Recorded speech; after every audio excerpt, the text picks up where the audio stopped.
All right, ladies and gents, we are live back at the. Can we call ourselves a full count podcast? Like three, two, full count, same difference. Today on the docket, we're gonna be chatting about opening day, opening week. Some of our takes there, discussion on aging, a healthy discussion on some of our aging players. What we think of Japan opener. Maybe we touch on some of these rare feats here in a bit. More on that after this.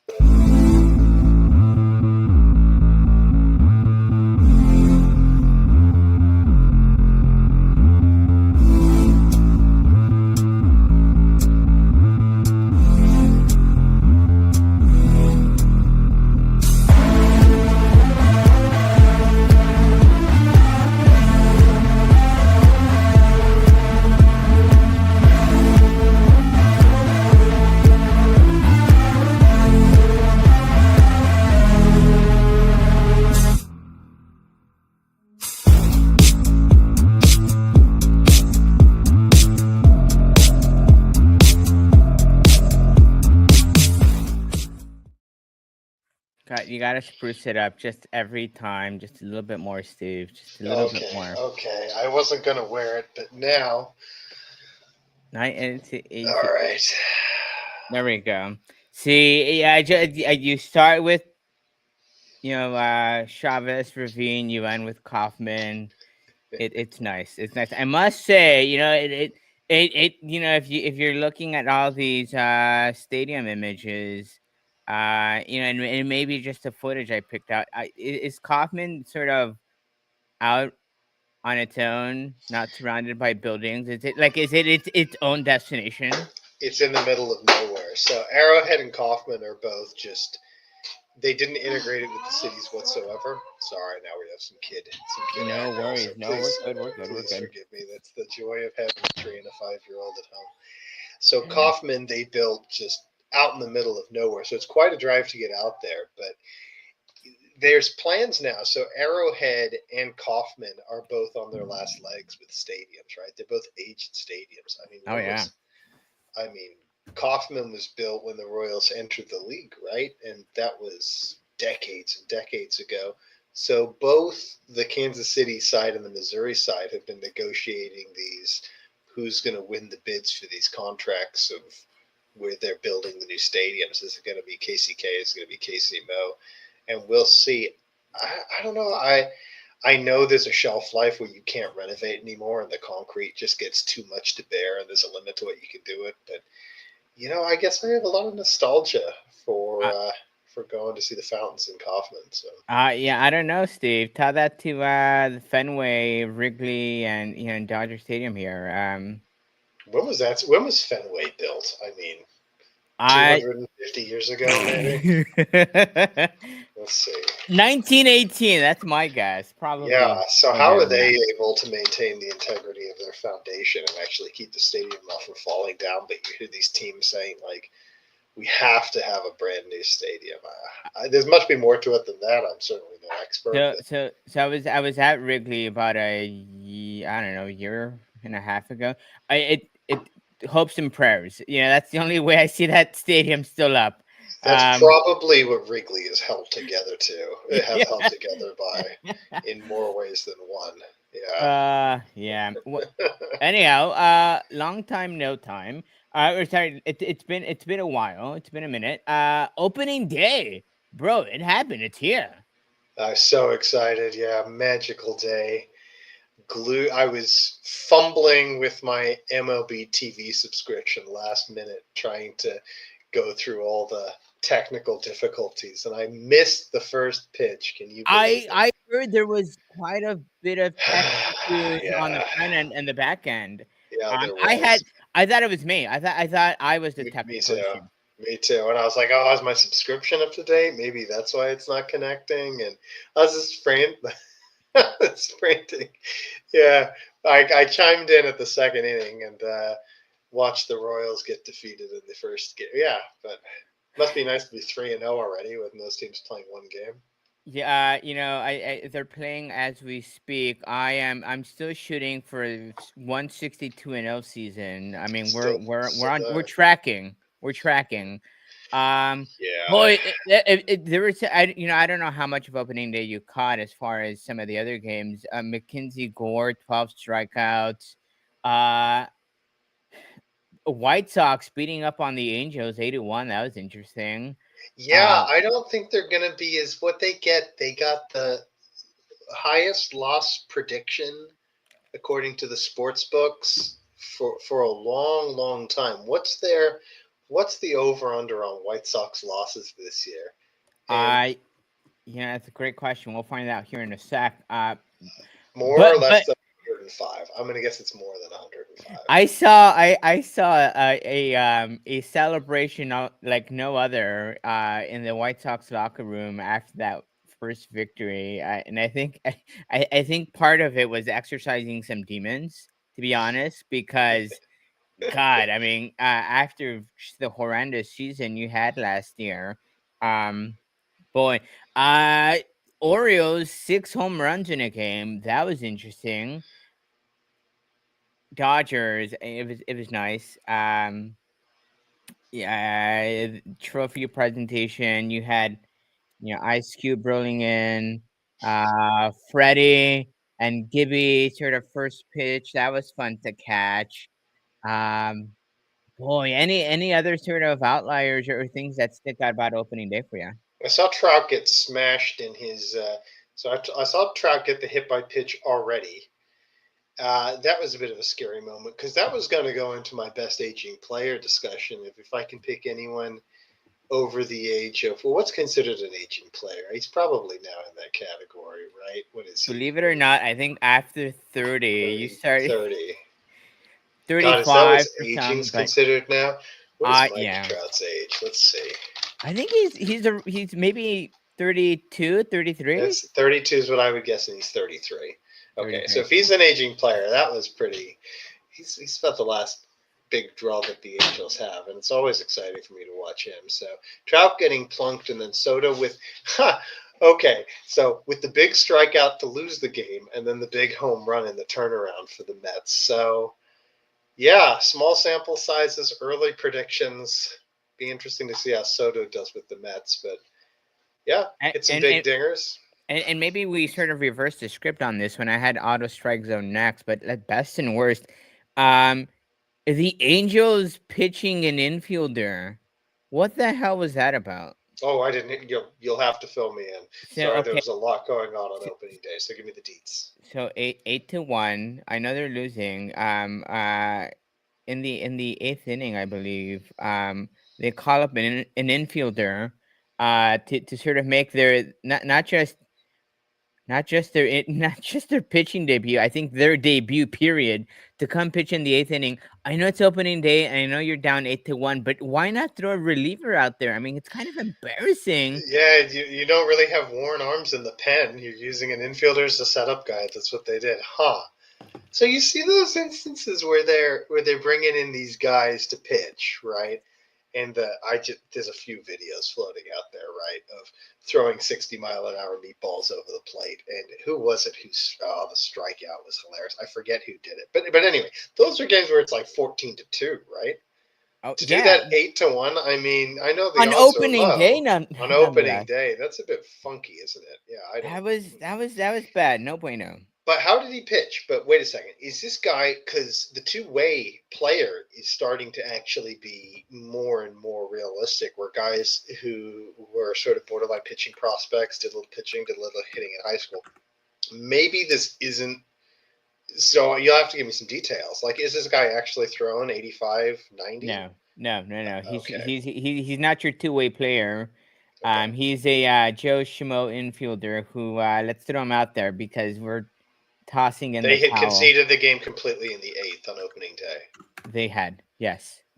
Yikes. Okay, well, sorry, Angels fans. That's if that's not a spit on, if it wasn't bad enough for Mike Trout to get plunked in the hand, um, that's what you got going for you. Not good. I was expecting a lot more from Soto. You when you get when you get that big a contract, if you're not hitting a grand slam, uh, or a home run at the very least, The guy's still, I mean, incredibly small sample size. I mean, still, what is he? Two for six with a dinger. I mean, maybe he'll be worth his money. We'll see. So, who on the Dodgers? Let's just say, what's the most exciting thing for you, other than the whole team? Don't say the whole team, God. but who do you look at as being being the really excitable player to watch? And don't say Shohei Ohtani. I'll make those two caveats because they have him Uh, ranked as the number one pitcher too in the league what too, which is so which is interesting. I did hear John Smoltz say that um he thinks he's a better pitcher than he is a hitter, yeah. I which heard is that, a and that's tremendous just statement to say. Yeah, and tremendous statement. Like, okay, God, okay, okay. I'll put it to you then. Maybe I'll change my question. Maybe this will be more interesting. Just in some fantasy land here, you can only have Shohei Ohtani hitting or Shohei Ohtani pitching. Which are you choosing? it it it it's hard to say not hitting because we haven't seen him pitch a full season in 2 years, right? I mean, I want to see him pitch. I don't know. I've forgotten what Shohei the pitcher looks like, but Shohei the hitter, if he's hitting 50-50, if he's hitting 50 home runs, stealing 50 bases, and he's got tremendous power to the opposite field. I mean, that's just impressive. He's Um, got tremendous power everywhere, but yeah, I yeah. just it's incredible. I mean, but Shohei aside, I'm pretty intrigued to see what Roki can do. Yeah. Is he going to be a rookie of the year candidate potentially? Maybe we'll see. Um, and let's not forget Yamamoto, who he signed last year for the most for any pitcher, 325 contract. I mean, that's just crazy. Sort of you forget about that guy because you're so stacked elsewhere. He would have my bet. That's actually my pick. I'm really excited to see what he does. Yeah, and yeah, all the talent aside, he's my most intriguing. So okay. Anyway, sorry, didn't mean to derail you No, no, no, from no, the no. What? list. Wait. Any best worst of the very young season so far for you? I mean, what about your Royals? Oh my God! If you want to see how not to run the bases, go. I mean, the Royals just find ways to lose games, and I mean, it is a team who just snuck into the playoffs, which is a word. I've watched that Conan O'Brien bit where he was accused of snuck isn't a word. It is a word. It Snuck into the what? playoffs, but I heard I heard sort of what do you call it, a generalization about baseball. This is kind of the way that I look at it. Is um, a third of the games you're probably not going to be competitive in. It's just not your day. You're probably going to lose. I mean, roughly a third, right? A third of the games you're going to win because it's your day. They're not going to be particularly competitive. They're going to be 8-2 wins or whatever. And the third of the games that are going to be competitive, it's those that are largely in your control. I mean, this is an abstract idea, but right, 162 divided by three. What are you looking at? Like 54 games. 54 games. Yeah, 54. Um, and so the third of the games where you won it with a big hit, or you lost it with a big error, or your pen blew it, or whatever. One of those 54 was what the Royals lost yesterday. So now I kind of look at us as being, of 54, we've got one loss already in the column. So 53 games left in the season for us now that we've lost. If you kind of understand the generalization of what I'm going at. So Yeah, it's no. really tough to lose those winnable games. So yeah, just base running, absolute blunder. So two consecutive innings. We have first and third with nobody out in the eighth and in the ninth, right? And we run into a double play on a hang on, let me get this exactly right, on a sharp infield single with the contact play on, right, first and third, breaking for home once the ball's hit. They go home, throw the guy out. The runner tries to hang the play up as long as possible so the runners can advance, tag the runner out, and then double the guy off on second. That's Royals baseball. Hooray. So, yeah. So, of that, So and much. then it goes into extras and we lose when you just need one of those runs, first and third, nobody You know, out. you Two tell me innings and a run. stuff like that, and I think Royals to the World Series is improbable, if not impossible. But I still have hope for you guys. Improbable, highly improbable. So that Mhm. would be my personal worst. Personal best, it's opening day. How about that? It Baseball's back, baby. baseball is Yes. back. Baseball is back, and it's dare I say stronger than ever. Is that a fair statement? Worldwide, yeah, for sure. Yeah, as a In the Dodger country, fan for sure. yeah. In the country, it's not dying. It's keeping up. It's keeping on, keeping on. How Well, about that? baseball's been dying for many a year. You know, Yeah. headlines will tell you it's a dying sport. But if you look at the numbers, tides shift at some point. Not sure what did it. Shohei had been around for a minute, so it wasn't just Shohei. Maybe the way we've marketed the sport. Um, but it is interesting. Baseball's back. We love it. We like it. Boy, I would love to see it, be a national holiday like you see it in some places. I think St. Louis, Cincinnati, it's a national holiday. Was that the case in? State holiday. Yeah, sure. Yeah. There you go. Yeah. State holiday, local holiday of sorts. It's yeah in Kansas if you or Casey, Missouri, but yeah, if you were to call your boss that you've definitely got to stricken with the illness of having to wear royal blue and go to Kaufman on a Thursday, yeah, I don't think you'd catch any flack for that. So it Well, ought to be a national state holiday. speaking of ADA bees, ADA strike zones. I didn't watch the game, but I did hear that the Marlin Pirate game, I think it was eighth or ninth inning. You've got a call that went the wrong way. It should have been called the strike. It was actually called the ball. So it extended the at bat, which resulted in a home run. And and if it was one of those, had we had the auto Automatic strike strike zone in zone. play, and had you been able to sort of call for a review, things may have been different. I heard AJ Przinsky, longtime White Sox catcher, say, "Hey, you know what? I love the auto strike zone. It's a shame it won't be. It's not here this year.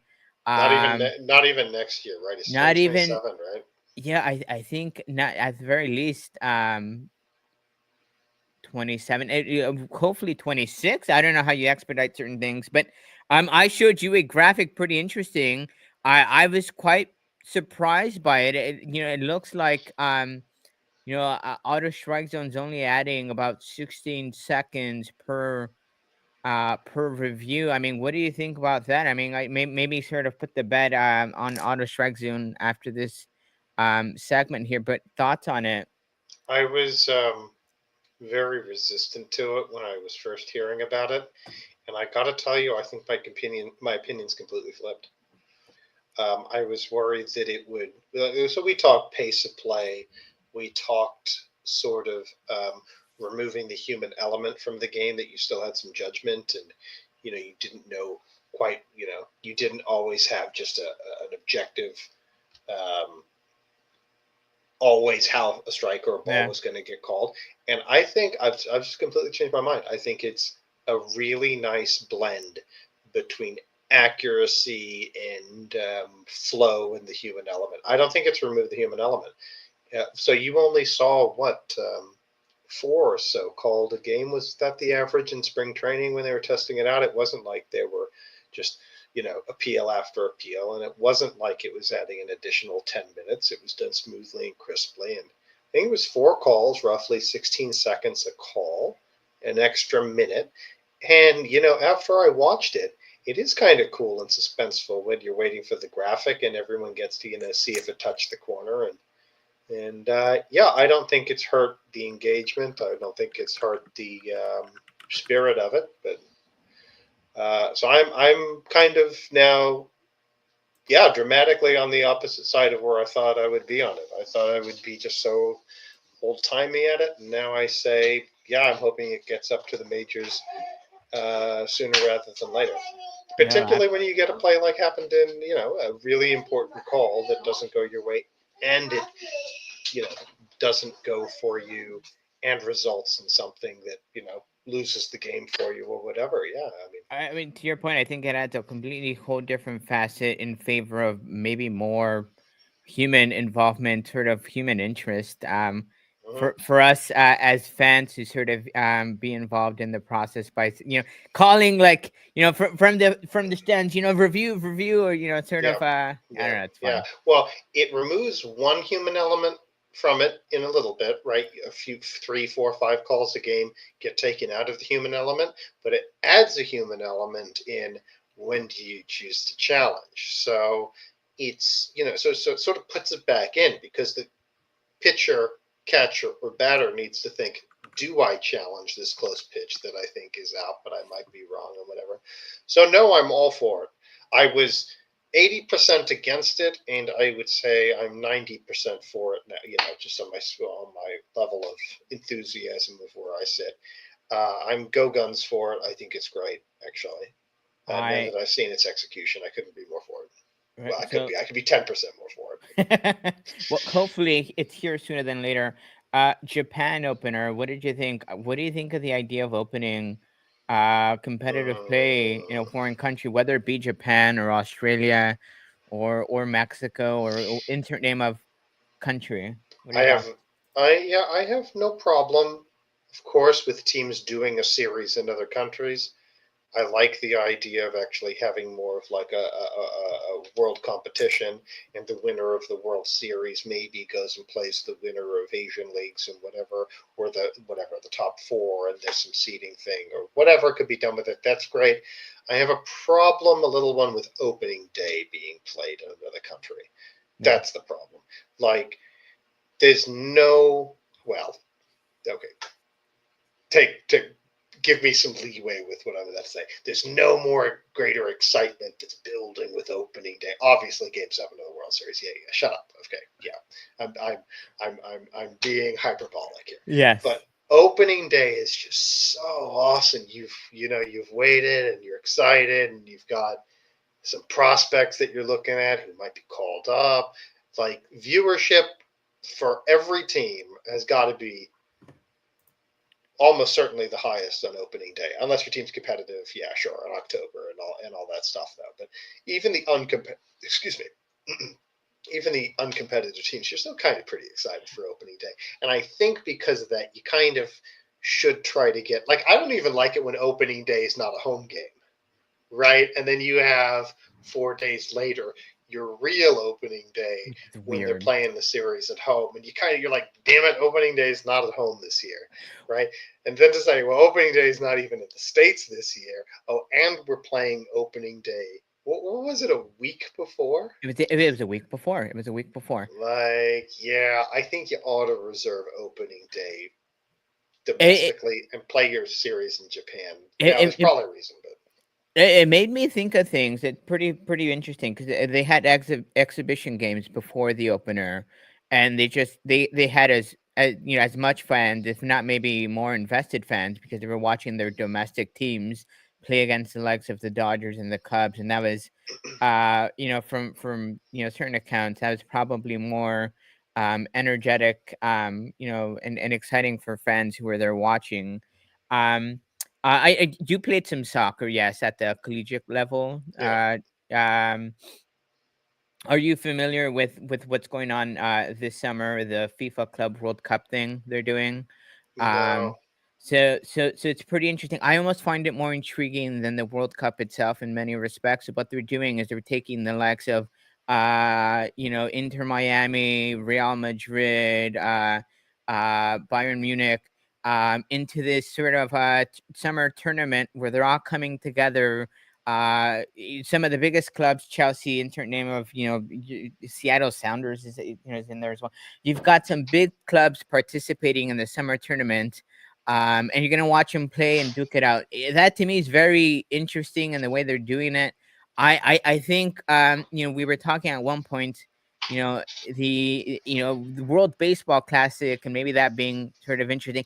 I would want to see an exhibition style tournament where you have the likes of insert name of Japanese baseball team and Mexican baseball team and uh, MLB team, and it doesn't have to be the Dodgers, but it could be your Oakland Athletics or your Miami Marlins or maybe Kansas City Royals. Seeing them in this international exhibition tournament would be pretty exciting. I mean, what do you think Yeah. of that, man? Yeah, I would love to see that. Yeah.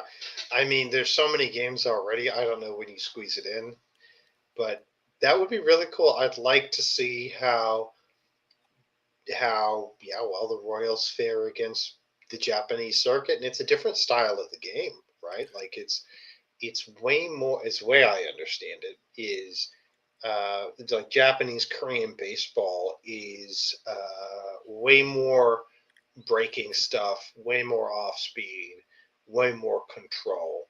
And it's yeah, that's actually kind of my like I appreciate that style. Like Greg Maddox is my favorite pitcher by a country mile, right? Me Like too. Me too. All I right, just we'll need to dive into that one at one point. okay.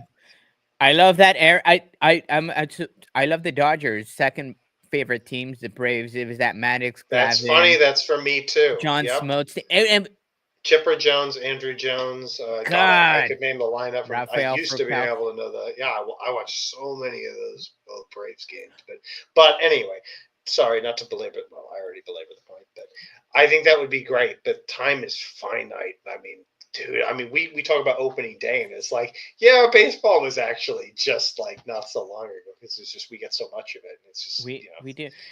But It it make made them play me all year round. Damn it. it made me well, they have winter ball. It made me think it made me think about how baseball sort of breaking the mold as far as it marketing goes. If you think of basketball and football sort of stateside, you think of how they market the sport and they're really driving at this sort of inner city, sort of the urban rap scene and the hip hop scene, sort of really diving at this sort of maybe unique demographic and I don't maybe not unique demographic, but a demographic they're trying to attract to sort of play the sport and watch the sport.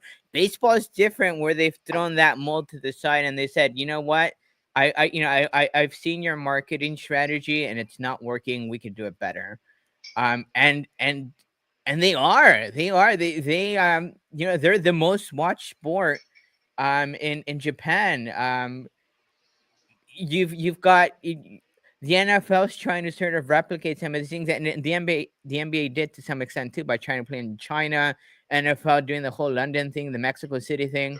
MLB is really sort of they leaps and bounds ahead of those two Leaps and leagues. bounds ahead. That's funny. I wonder if it has something to do with the sport itself being more transferable to other countries, or whether it's the marketing or whatever it is. But yeah, like I'm not so sure American football ever really gets entrenched internationally. I think yeah, I don't know what it is, but baseball is definitely leaps and bounds as far as actually being an American sport um, Abroad. exported to the rest of the world. Yeah. Oh, I had a thought as you were mentioning your desire to see the Dodgers or whomever play in some circuit, and it makes me think of what they do with is the Champions League, right? Yeah. Yeah. That's where the winner of God, soccer fans are going to scream at me because I don't know all the details, so please forgive me.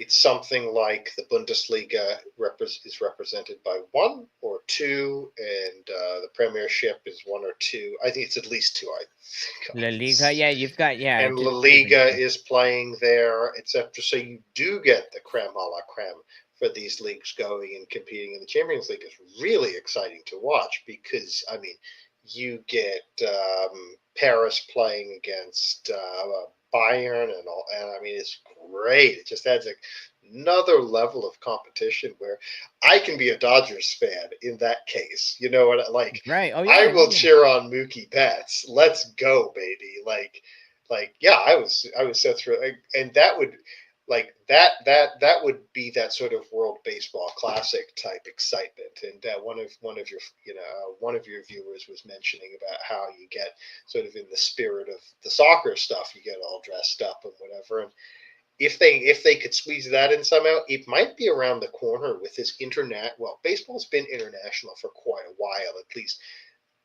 Dominican, Mexico, but now it seems to be growing its international base Oh steadily. yeah. So that's why this talk about baseball dying. I mean, maybe it's not America's only pastime now, but it's kind of getting out there to the rest of the world. Oh, maybe this is why it's been more transferable.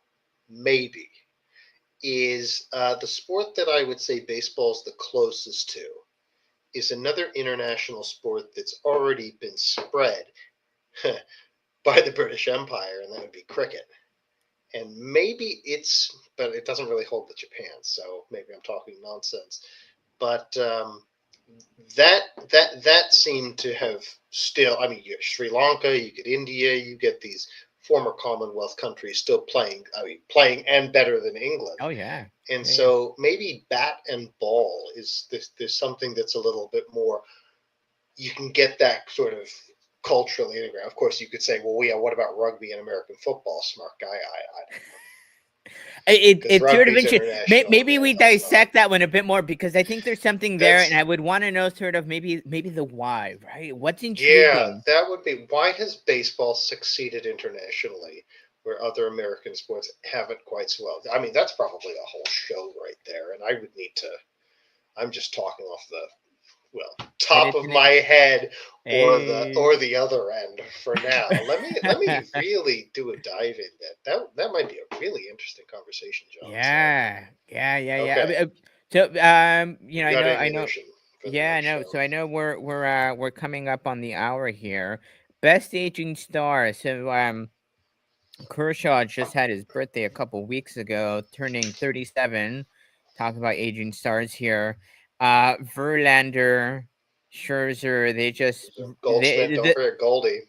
well, That yeah, guy has been around ever, it seems. yeah, God, Verlander's 42. I mean, Yeah. that What guy's a something else. journeyman, too. Resurrected career. Jesus. Okay. Yeah, and you've got Mike Trout. Does he fall in that category? Maybe, right? He's the younger of the bunch here. Um, who's your favorite aging star? Who's someone you'd want on the Royals? If you let me pick Mike Trout, I will pick Mike Trout all day long. But They yeah, go ahead. they've done him dirty. I'm sorry, poor Mike Trout. Yes. Yes, they've done him dirty. Yeah. He's he used to be, do you remember year after year he was the best player in the majors so far. And I think it's because Shohei Ohtani exists that he's lost a lot of I mean, what was Trout? I have no idea. I'm just going to look this up. I want to see what Mike Trout's WAR was over the last like 3 or 4 years. Because I mean, if I go back further than that, I think he'll be number one. I mean, how many MVPs does he have? Two or three? He had a Trout, couple back and to then back. I mean, then some injury years, right? But I just want to check Mike Trout WAR by year, and I'm gonna guess last year it was four or more. I'll go 4+ WAR on Trout last year. Let me Let's see look at what's it his WAR. first. Sorry for the He's 3-time MVP, three MVPs. Rookie of the He's Year, 9-time 33 Silver years Slugger. old. Career 300. Okay, so he's not really in like the great is he in the great category of 300 career? Maybe not. I mean, he's just got the defensive tools too. I mean, okay. Anyway, what was his WAR last year before we get too in the weeds? Here we Okay, go. never mind. Okay. 1.0, Whoopsie. 1.1. Here we Yeah, go. okay, it It's all wasn't right. great. Okay. And I think Kershaw's was 3. That Kershaw, sounds right. yeah, and you had when I talked to you about Kershaw, either on this podcast or offline, I was wondering if you wanted the Dodgers to make moves to get him, to keep him, right? And you seemed unenthusiastic. And then I looked at the stats of Kershaw in the last week or whatever, and I was impressed. Like he's actually still like He still valuable. got it. He still got. Yeah. He's closing up on is it 3,000 Ks? I think. And he's got a huge milestone coming up. Where'd he go? He No, didn't resign with the Dodgers. he did resign with the Dodgers. He's on the IL, Oh, okay, 60 that's day. why I didn't associate him with the He won't Dodgers. be back until I think summer at some point. Um, he's one of the 25 Dodger starting pitchers. Anyhow, Trout was injured all last year. he was, He had yeah. 29 games. Damn. He does But not have a whole lot of games played in the last 5 years. Yikes. he reminds me of Griffey Jr. in that Yeah. sense. Yeah. One of these superstars that sort of could have been more had it not been for these resurgent injuries. Yeah, it's guy can't stay healthy. Yep. Since 2020, it's just nothing. Okay, so who's your aging star? Well, what do you mean by aging star? 30, 30 plus. 30 plus. That's it. God, 35 that plus. 35 plus. Let's go there. 35. Okay, well then I can't pick a Trout. Okay, 35 plus. You get them on your roster. You're building a fantasy roster, and Yeah. one of the cornerstone pieces has to be a 35-year-old player or more. Who Yeah. are you going with? If I'm going Verlander, Scherzer, Kershaw, I'm going Kershaw because I still think he's got some more left in the tank. As and biased Dodger fan, put him in as your fifth or fourth starter. If he wasn't in the Dodgers, on the Dodgers, he'd probably be a good third starter, sort of mid guy here. I like him. I think he's hot stuff. He's got, in the playoffs, he's I'm looking at Scherzer or Verlander. Just historically, they've performed better of the three. But if I'm choosing between those three and I'm sticking to pitchers, I like Kershaw. I don't disagree. I think that's probably my answer too, or Goldschmidt. But I like Paul. He's great. He was a longtime Dodger killer. yeah, it's probably Clayton. Like he's got the If if his back doesn't destroy him, and I think he's got He had a quite a toe bit thing left. last year. Aging superstar is Clayton Kershaw for me. Yep. All right, let's No. end with some MLB Hang predictions. on. I want to adjust my comment. Yeah. As an honorable mention for aging star that I would have on my roster. No, I think this will supersede my Clayton Kershaw. Really? Who is it? Salvador Perez. He's nice. He's gonna strike out a ton. He's not hitting 40 dingers, but man, is that guy gonna get? He's gonna be just a wonderful clubhouse presence. A wonderful clubhouse presence. He is. If you're into the White Sox celebrating their win and getting their clubhouse pumped and getting into the mental headspace clear, if you buy into that sort of like those airy analytics, or not even analytics, Those intangibles. Those intangibles, yeah. There you go. Yeah, take it or leave them. I'm a bit dubious on them, but I what I do know is that now once again I know I'm biased, but you don't have that much of a pick at the catcher position. I mean, who do you have that you're just wanting? That you just gotta have at the catcher. Like who are you going with the major league top catchers? There's what's his name? Well, the Molinas are no longer around. Yeah, that's what I'm going for. But you've got come on, Oriole. out of form. What's Historically or active no today? today? Will Smith's nice. Yeah, JT Realmuto, no, not the one I'm he's thinking nice of. too. Which team? Christ, I think it's Baltimore. Oh, while you're looking that up, the Dodger fan in me won't let me do this, but I was just gonna say my point is Altuve, the Jose Altuve. That's actually 35. not a bad answer. I don't like him though, I don't but like him either, but but but but but it's a good but. answer. It's a good answer. I'll take Salvi. I'll take the guy who's just solid, dude. Just a clubhouse guy. He's gonna be a mentor. He's gonna develop your dudes like just selfless as can be when it comes to just team first. Which it's funny. I've actually heard you get that from Jose too. As much can I Yeah, swear on go your for it. Yeah, yeah, as yeah. much shit as Altuve has justly and maybe unjustly got from what happened with the Astros, because you hear some stories how he kind Yeah. of wasn't into it and whatever. Yeah, Altuve might be a pretty good answer for that guy too. So, shit, who am I thinking? I've derailed my looking at catchers. Let me derail you. Adley Rushman. I just remembered it. Rushman. Yeah, Let me as derail you some more by saying Freddie Freeman and Giancarlo Stanton, both 35. Um, but yeah, okay. but it is. We are at the hour. My laptop's at 6%, and I didn't bring my charger. So maybe wild baseball prediction from you, and I'll go first.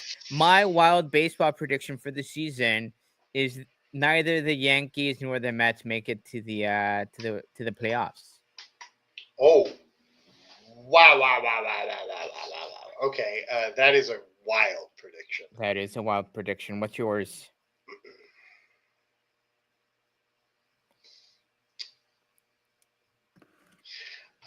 Do I make one about the Dodgers or do I not? Do it. I want to hear it.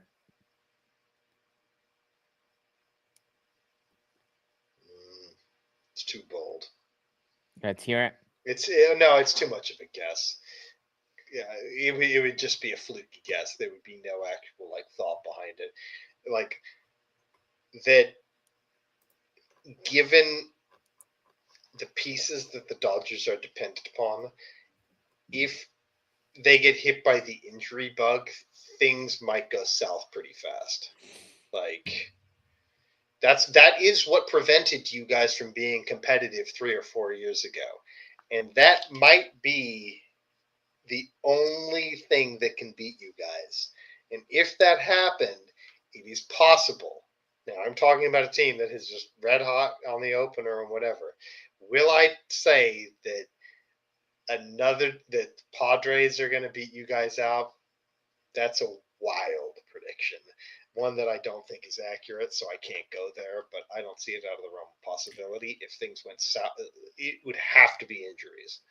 Then I don't know if that's going to happen. So the wild prediction, okay, here's the wild prediction. The White Sox do not lose 100 games. That's wild. But Yeah. they've won one, so they're tracking. One out of the 54. One out of the 50. No, see, that 54 games is more like, it's a little different for the White Sox. They don't lose 100. There. I think That's there's too much, yeah, I don't think so. well, I love it. On that note, ladies and gents, my computer's at 3%. For Steve and I, it's been wonderful chatting with you. Oh, and there he goes. If I'm still being recorded, You are still here. Can you hear me? aha, I was going to close the show up for you. Close it up, Steve. I'm on my phone. All right. Well, because John's computer has died and he doesn't know how power cords work, they plug into the wall and then into your computer. I will wrap up the 3 and 2 podcast. Thank you very much for watching. In a week or two, maybe we will hit home with the international success of baseball in general, and we will get to have 12 games under the belt, a few more for the Dodgers, and we'll get to see how the chips lie. So we'll see about those White Sox. Thank you very much. John, take us home. Appreciate it. Catch y'all later. All right, bye-bye. Bye.